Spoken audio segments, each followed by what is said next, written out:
Tiniyak ko na makita ninyo na hindi totoo yung mga sinasabi nila, na kasinungalingan yan. Kaya mula ngayon, yung mga taong yan na nagsabi sa inyo na may sakit ako, na baldado na ako, ngayon alam ninyo, puro sinungaling ng mga yan. Kaya't lahat ng sasabihin ng mga yan, kasinungalingan. Kaya't huwag nyo nang paniwalaan kung sino man yung mga yun. Now you know who the liars are and who is telling the truth.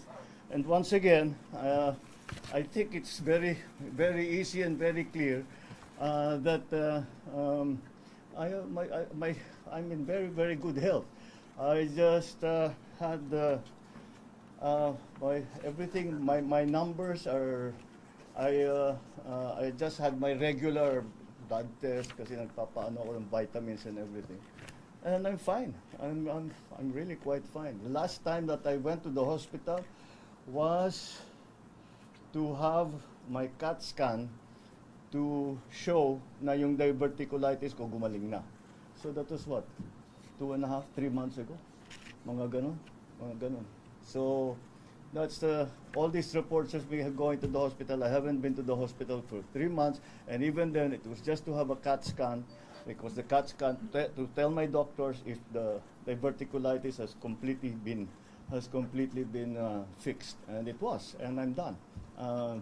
My diet is back to normal. My exercise is back to normal. I still exercise 3-4 times a week.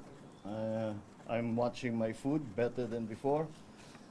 But you know, so people. I'm sorry. Maintenance medicines.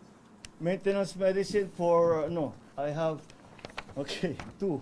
One for gout, which is lopurinol. Mga nasa lahi namin mga Ilocano magka-gout eh.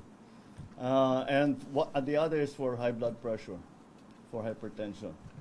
Those are the only two medicines that I take. The others that I take are nothing really. When I have allergies, I take an antihistamine. Pero wala naman ngayon. Aside from that, that's it. I'm not a great believer in supplements. If you eat well and you exercise regularly and you get regular sleep, yun lang medyo kulang ako yung tulog. But otherwise, everything is normal. And I'm happy to say that I'm healthy. You want me to do more jumping jack? Armidasen. I can do the Armidasen. Nag-Armidasen ako kuminsan. All right. Anyway, down to